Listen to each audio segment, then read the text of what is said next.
सलाम पाकिस्तान, सलाम पाकिस्तानियों।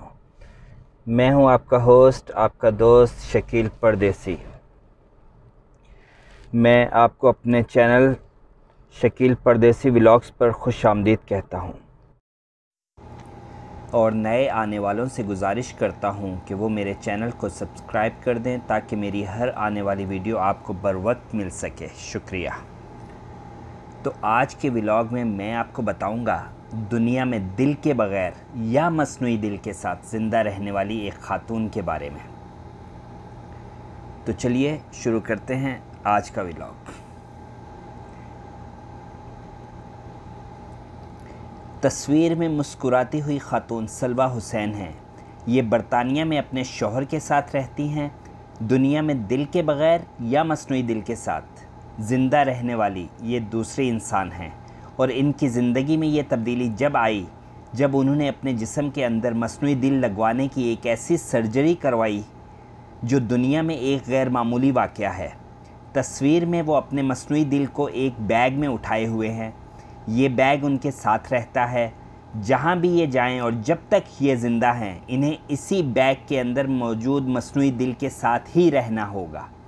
बरतानवी अखबार डेली मेल में उनकी ये ख़बर सबसे पहले शाया हुई कि 39 साल की उम्र में सलवा हुसैन ही वो खातून हैं जो बरतानिया में इस तिब्बी तरीके से रहती हैं।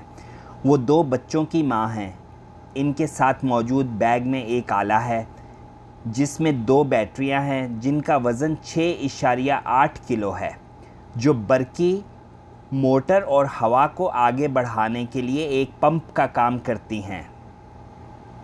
जिस्म में खून की गर्दिश को बरकरार रखने के लिए बैटरियां नालियों के ज़रिए मरीज़ के सीने में प्लास्टिक के थैले में हवा को धकेल देती हैं। सलवा जब अपने मस्नूई दिल को हाथों में लेकर मुस्कुराती हैं तो हमारे सारे मसले और परेशानियां आपकी इस एक मुस्कुराहट के सामने शर्मिंदा होते हैं और बहुत छोटे और कम पड़ जाते हैं।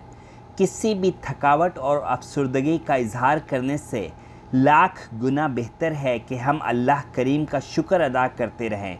अल्लाह करीम का लाख लाख शुक्र है कि जिसने हमें सेहत और तंदुरुस्ती दी।